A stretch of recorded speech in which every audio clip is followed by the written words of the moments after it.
Hi guys, ಇವತ್ತಿನ ವಿಡಿಯೋದಲ್ಲಿ ನಮ್ಮ Insta360ಯ ಲೆನ್ಸ್ ರಿಪ್ಲೇಸ್ಮೆಂಟ್ ಹೆಂಗೆ ಮಾಡೋದು ಅಂತ ನೋಡೋಣ. ಲಾಸ್ಟ್ ರೈಡಲ್ಲಿ ಕ್ಯಾಮ್ರಾ ಬಿದ್ದುಬಿಟ್ಟು ಲೆನ್ಸ್ ಸ್ಕ್ರ್ಯಾಚ್ ಆಗಿದೆ. ನೋಡ್ಬೋದು, ಒಂದು ಲೆನ್ಸ್ ಹೆವಿ ಸ್ಕ್ರ್ಯಾಚ್ ಆಗಿದೆ. ಅದೇ ರೀತಿ ಆಪೋಸಿಟ್ ಲೆನ್ಸಲ್ಲಿ ಸ್ಮಾಲ್ ಡಾಟ್ ಬಂದಿದೆ. ಅದಷ್ಟೊಂದು ಎಫೆಕ್ಟ್ ಮಾಡ್ತಾ ಇಲ್ಲ. ಅದರಿಂದ ಸದ್ಯಕ್ಕೆ ಒಂದೇ ಲೆನ್ಸ್ ರಿಪ್ಲೇಸ್ ಮಾಡ್ತಾ ಇದ್ದೀನಿ. ಹಾಗೆ ಸ್ಕ್ರೀನಲ್ಲೂ ಒಂದು 2-3 ಡಾಟ್ ಬಂದಿದೆ. ಪರವಾಗಿಲ್ಲ, ಅಡ್ವೆಂಚರ್ ಕ್ಯಾಮರಾ ಅಂದಮೇಲೆ ಇದೆಲ್ಲ ನಾರ್ಮಲ್. ಸೊ ಅದಕ್ಕೆ ನನ್ನ ಹತ್ರ ಒಂದು ಲೆನ್ಸ್ ರಿಪ್ಲೇಸ್ಮೆಂಟ್ ಕಿಟ್ ಇದೆ. ಇದು ನನಗೆ Insta360ಇಂದ ಫ್ರೀ ಆ್ಯಸ್ ಎ ಗಿಫ್ಟಾಗಿ ಬಂದಿರೋದು. ನೀವು ತೊಗೋಬೇಕಂದ್ರೆ ಇವಾಗ ಇಂಡಿಯಾದಲ್ಲಿ ಅರೌಂಡ್ 3500 ರುಪೀಸ್ಗೇನೋ ಸಿಗುತ್ತೆ. ಚೈನಾದಿಂದನೂ ನೀವು ಡೈರೆಕ್ಟಾಗಿ ತೊಗೋಬೋದು. ಆಲ್ಮೋಸ್ಟ್ 2 ಡೇಸಲ್ಲಿ ಡೆಲಿವರ್ ಮಾಡಿಬಿಡ್ತಾರೆ DHL ಕೊರಿಯರ್ ಥ್ರೂ. ಅದೇ ರೀತಿ ನಿಮಗೆ ಡಿಸೈನ್ ಇನ್ಫೋಲು ಸಹ ಸಿಗ್ತಾ ಇದೆ ಇವಾಗ 3500ಗೆ. ಸೊ ಇವಾಗ ಈ ಒಂದು ಕಿಟ್ನ ನೋಡೋದಾದರೆ ಫಸ್ಟ್ ತುಂಬ ಐಟಮ್ಗಳು ಬರುತ್ತೆ. ಫಸ್ಟ್ ಇದೊಂದು ಮೇಲ್ಗಡೆ ಬಾಕ್ಸ್ ಕೊಟ್ಟಿದ್ದಾರೆ. ಅದರ ಜೊತೆಗೆ ಇದರೊಳಗಡೆ ಉಳಿದಿರೋ ಟೂಲ್ನೆಲ್ಲ ಕೊಟ್ಟಿದ್ದಾರೆ. ಒಂದು ಏರ್ ಬ್ಲೋವರ್, ಹಾಗೆ ಒಂದು ಮೇನ್ ಟೂಲ್ ಇದೆ, ಅಂದರೆ ಲೆನ್ಸನ್ನು ರಿಮೂವ್ ಮಾಡಲಿಕ್ಕೆ ನಿಮಗೆ. ಸೊ ಇದನ್ನು ಬಿಟ್ಟು ಮತ್ತೆ ನೋಡೋದಾದರೆ ಓಕೆ, ಇದು ಮೇನ್ ಲೆನ್ಸ್ ಇದೆ, ಒಂದು ಸಿಂಗಲ್ ಲೆನ್ಸ್ ಇದೆ. ಇದನ್ನು ಸೈಡಲ್ಲಿ ಇಡೋಣ. ಇದನ್ನು ಬಿಟ್ಟು ಮತ್ತೆ ಏನೇನಿದೆ ನೋಡೋದಾದರೆ ಇದರೊಳಗಡೆ ಸೊ ತುಂಬ ಟೂಲ್ ಕೊಟ್ಬಿಟ್ಟಿದ್ದಾರೆ ಅವರು. ಸೊ ನೋಡೋಣ, ಜೊತೆ ಬಾಕ್ಸ್ನ ಸೈಡಲ್ಲಿ ಹಾಕ್ಬಿಡ್ತೀನಿ. ಇದರಲ್ಲಿ ಫಸ್ಟ್ ಒಂದು ಡಿಸ್ಪೋಸಿಬಲ್ ಗ್ಲೌಸ್ ಇದೆ. ಗ್ಲೌಸ್ ಹಾಕೋಬೋದು ನೀವು ಮಾಡಬೇಕಾದ್ರೆ, ಲೆನ್ಸ್ ಚೇಂಜ್ ಮಾಡಬೇಕಾದ್ರೆ. ಹಾಗೆ ಅದನ್ನು ಬಿಟ್ಟರೆ ಕೆಲವೊಂದು ಲೆನ್ಸ್ ಕ್ಲೋತಸ್ ಇದೆ. ಅದೇ ರೀತಿ ಕ್ಲೀನಿಂಗ್ ವೈಪ್ಸ್ ಇದೆ, ಆಲ್ಕೋಹಾಲ್ ವೈಪ್ಸ್ ಇದು. ಹಾಗೆ ಒಂದು ಗೈಡ್ ಇದೆ. ಅದ್ರ ಜೊತೆಗೆ ಒಂದು ಲೆನ್ಸ್ ರಿಮೂವಲ್ ಟೂಲ್, ಹಾಗೆ ಒಂದು ಚಿಕ್ಕ ಬ್ರಷ್ ಕೊಟ್ಟಿದ್ದಾರೆ ಲೆನ್ಸ್ ಕ್ಲೀನ್ ಮಾಡೋದಕ್ಕೆ. ಸೊ ಬನ್ನಿ, ಇದನ್ನೆಲ್ಲ ಇಟ್ಕೊಂಡು ಲೆನ್ಸ್ನ ರಿಪ್ಲೇಸ್ ಮಾಡೋಣ ಇವಾಗ. ಗ್ಲೌಸು ಹೆವಿ ದೊಡ್ಡ ಇದೆ. ಇದಕ್ಕಿಂತ ವಿದೌಟ್ ಗ್ಲೌಸ್ ರಿಪ್ಲೇಸ್ ಮಾಡೋದೇ ಈಸಿ ಆಗುತ್ತೆ. ಇದರಲ್ಲಿ ತುಂಬ ರಗಳೆ ಆಗುತ್ತೆ. ನನ್ನ ಸೈಜಲ್ಲಿಲ್ಲ ಇದು. ಇವಾಗ ಫಸ್ಟ್ ನಮ್ಮ ಲೆನ್ಸನ್ನ ರಿಮೂವ್ ಮಾಡೋದಾದರೆ ನೀವು ಕೇರ್ಫುಲ್ಲಾಗಿ ನೋಡಿದರೆ ಈ ಒಂದು ಲೆನ್ಸ್ನಲ್ಲಿ ಒಂದು ವೈಟ್ ಡಾಟ್ ಇದೆ. ಈ ಮೈಕ್ರೋಫೋನ್ ಹೋಲ್ಗೆ ಕರೆಕ್ಟ್ ಅಲೈನ್ ಆಗಿದೆ ಅದು. ಹಾಗೆ ಈ ಒಂದು ಟೂಲ್ ಏನು ಕೊಟ್ಟಿದ್ದಾರೆ, ಇದರಲ್ಲಿ ಒಂದು ಆರೆಂಜ್ ಡಾಟ್ ಇದೆ. ಸೊ ಫಸ್ಟ್ ಏನು ಮಾಡಬೇಕು, ಇದನ್ನು ಈ ರೀತಿ ಇಟ್ಟು ಅಲೈನ್ ಮಾಡಬೇಕು.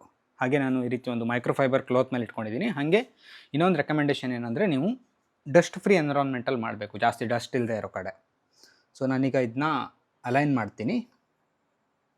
ಓಕೆ, ಅಲೈನ್ ಮಾಡಿಬಿಟ್ಟು ಆ್ಯಂಟಿ ಕ್ಲಾಕ್ ವೈಸಲ್ಲಿ 2 ಟೈಮ್ ರೊಟೇಟ್ ಮಾಡಬೇಕು.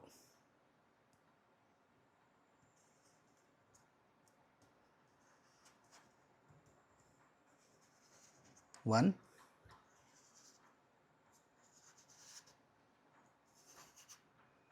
2.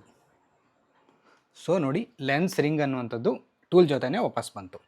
ಸೊ ಇದನ್ನು ಹಾಗೆ ಸೈಡಲ್ಲಿ ಇಟ್ಬಿಟ್ಟು ಕೇರ್ಫುಲ್ಲಾಗಿ ಈ ಒಂದು ಟೂಲ್ ಏನು ಕೊಟ್ಟಿದ್ದಾರೆ ಇದನ್ನು ಈ ರೀತಿ ಇದರೊಳಗಡೆ ಹಾಕಿ ಲೆನ್ಸ್ನ ರಿಮೂವ್ ಮಾಡ್ತೀನಿ. ಲೆನ್ಸ್ ಅನ್ನುವಂಥದ್ದು ಬಂತು ಹೀಗೆ. ಹಾಗೆ ಲೆನ್ಸ್ನ ತೆಗೆದ್ಮೇಲೆ ಇದರೊಳಗಡೆ ಒಂದು ಸ್ಮಾಲ್ ರಬ್ಬರ್ ರಿಂಗ್ ಇರುತ್ತೆ, ವಾಟರ್ ಹೋಗದೆ ಇರೋ ಥರ. ಅದೇನಾದರೂ ಡಿಸ್ಟರ್ಬ್ ಆಗಿದೆ ನೋಡಬೇಕು. ಸದ್ಯ ನನಗೇನು ಡಿಸ್ಟರ್ಬ್ ಆಗಿರೋ ಥರ ಕಾಣಿಸ್ತಾ ಇಲ್ಲ. ನಂತರ ಇದನ್ನ ತಗೊಂಡು ಬ್ಲೋ ಮಾಡ್ಬೋದು ಕ್ಲೀನ್ ಮಾಡೋದಕ್ಕೆ.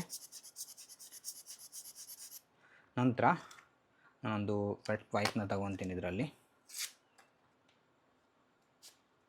ಆಲ್ಕೋಹಾಲಿಕ್ ವೈಪ್ ಇದು. ಇದನ್ನ ತಗೊಂಡು ಕ್ಲೀನಾಗಿ ಈ ರೀತಿ ವೈಪ್ ಮಾಡಬೇಕು ಒಳಗಡೆ ಲೆನ್ಸ್ನ.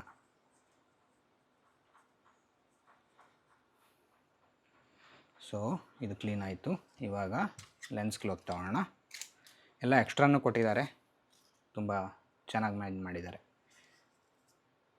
ಈಗ ಇದನ್ನು ತಗೊಂಡು ಮತ್ತೆ ಕ್ಲೀನಾಗಿ ಕ್ಲೀನ್ ಮಾಡ್ತೀನಿ. ಸೊ ಹಾಗೆ ಇಲ್ಲೊಂದು ಬ್ರಷ್ ಸಹ ಕೊಟ್ಟಿದ್ದಾರೆ. ನಿಮ್ಮ ಹತ್ರ ಏನಾದರೂ ಡಸ್ಟ್ ಏನಾದರೂ ಇದೆ ಇದರಲ್ಲಿ ಅಂದರೆ ಈ ರೀತಿ ಕ್ಲೀನ್ ಮಾಡ್ಬೋದು. ಆದಷ್ಟು ಕ್ಲೀನ್ ಆಗಿರೋ ಥರ ನೋಡ್ಕೊಳ್ಳಿ, ನಿಮಗೆ ಗೊತ್ತಾಗುತ್ತೆ ಡಸ್ಟ್ ಏನಾದರೂ ಇದ್ದರೆ ಇದರೊಳಗಡೆ. ಮತ್ತೆ ಒಂದು ಸ್ವಲ್ಪ ವೈಪ್ನ ಯೂಸ್ ಮಾಡಿಕೊಂಡು ಕ್ಲೀನ್ ಮಾಡೋಣ. ಹಾಗೆ ಲೆನ್ಸ್ ಕ್ಲೋತ್ ಇವಾಗ ಆಲ್ಮೋಸ್ಟ್ ಎಲ್ಲ ಕ್ಲೀನ್ ಆಯಿತು.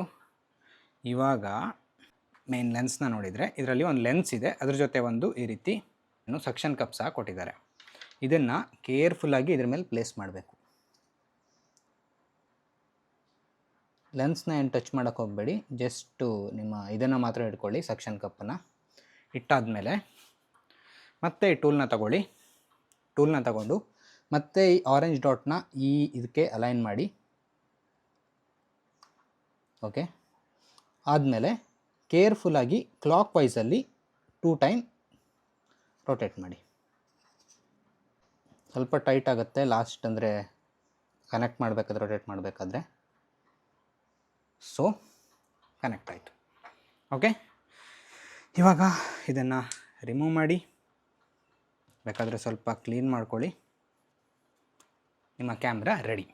ಇವಾಗ ಇನ್ನೊಂದು ಕೆಲಸ ಮಾಡಬೇಕು, ಕ್ಯಾಮ್ರಾನ ಆನ್ ಮಾಡಿಬಿಟ್ಟು ಸೆಟ್ಟಿಂಗಲ್ಲಿ ಹೋಗಿ ಸ್ಟಿಚಿಂಗ್ ಕ್ಯಾಲಿಬ್ರೇಷನ್ನ ಮಾಡಬೇಕು. ಸೊ ಇವಾಗ ನೋಡ್ಬೋದು ಕ್ಲೀನಾಗಿ ಬರ್ತಾಯಿದೆ. ಸೊ ಇವಾಗ ನಾನು ಸ್ಟಿಚಿಂಗ್ ಕ್ಯಾಲಿಬ್ರೇಷನ್ ಮಾಡಬೇಕು, ಹೊರಗಡೆ ಹೋಗಿ ಮಾಡಬೇಕು. ಅದನ್ನ ಸೆಟ್ಟಿಂಗಲ್ಲಿ ಹೋದರೆ ಸ್ಟಿಚಿಂಗ್ ಕ್ಯಾಲಿಬ್ರೇಷನ್ ಸಿಗುತ್ತೆ ನಿಮಗೆ. ಸ್ಟಿಚಿಂಗ್ ಕ್ಯಾಲಿಬ್ರೇಷನ್ ಇಲ್ಲಿ ಹೋಗ್ಬಿಟ್ಟು ಹೊರಗಡೆ ಒಂದು 10 ಸೆಕೆಂಡ್ ಇಟ್ಕೊಂಡು ಕ್ಯಾಲಿಬ್ರೇಟ್ ಮಾಡಬೇಕು. ಸೊ ನಿಮ್ಮ ಕ್ಯಾಮ್ರಾ ಪರ್ಫೆಕ್ಟಾಗಿ ವರ್ಕ್ ಆಗುತ್ತೆ. ಸೊ ಇದೇ ಒಂದು ರೀಸನ್ಗೆ ನಾನು Insta360ನ ಪ್ರಿಫರ್ ಮಾಡ್ತಾ ಇರೋದು ಕಂಪೇರ್ ಟು DJI ಕ್ಯಾಮ್ರಾ ಚೆನ್ನಾಗಿದೆ, ಬಟ್ ಈ ರೀತಿ ಲೆನ್ಸ್ ಪ್ರಿಂಟ್ಸ್ ಮಾಡೋಕ್ಕಾಗಲ್ಲ. ಸೊ ಹೊರಗಡೆ ಸ್ವಲ್ಪ ಲೈಟ್ ಚೆನ್ನಾಗಿರೋ ಕಡೆ ಕ್ಯಾಲಿಬ್ರೇಷನ್ನ ಹಿಡ್ಕೊಂಡು ಕರೆಕ್ಟಾಗಿ ಕ್ಯಾಮರಾ ಹಿಡ್ಕೊಂಡ್ರೆ ಸ್ವಲ್ಪ ಒಂದು 10 ಸೆಕೆಂಡಲ್ಲಿ ಕ್ಯಾಲಿಬ್ರೇಷನ್ ಸಕ್ಸಸ್ಫುಲ್ ಆಗುತ್ತೆ. ಸೊ ಕನ್ಫರ್ಮ್ ಕೊಡಿ, ಡನ್. ಕ್ಯಾಮರಾ ಮತ್ತೆ ಆ್ಯಕ್ಷನ್ ರೆಡಿ. ಹಾಗೆ ನಮ್ಮ Insta360 ಅವ್ರು ನೋಡ್ತಾ ಇದ್ದರೆ ಒಂದು ಲೆನ್ಸ್ನೇನೋ ಸ್ಪಾನ್ಸರ್ ಮಾಡಿದ್ದೀರಾ, ಇನ್ನೊಂದು ಮಾಡಿಬಿಡಿ ಗುರು, ಈಸಿ ಆಗಿಬಿಡುತ್ತೆ.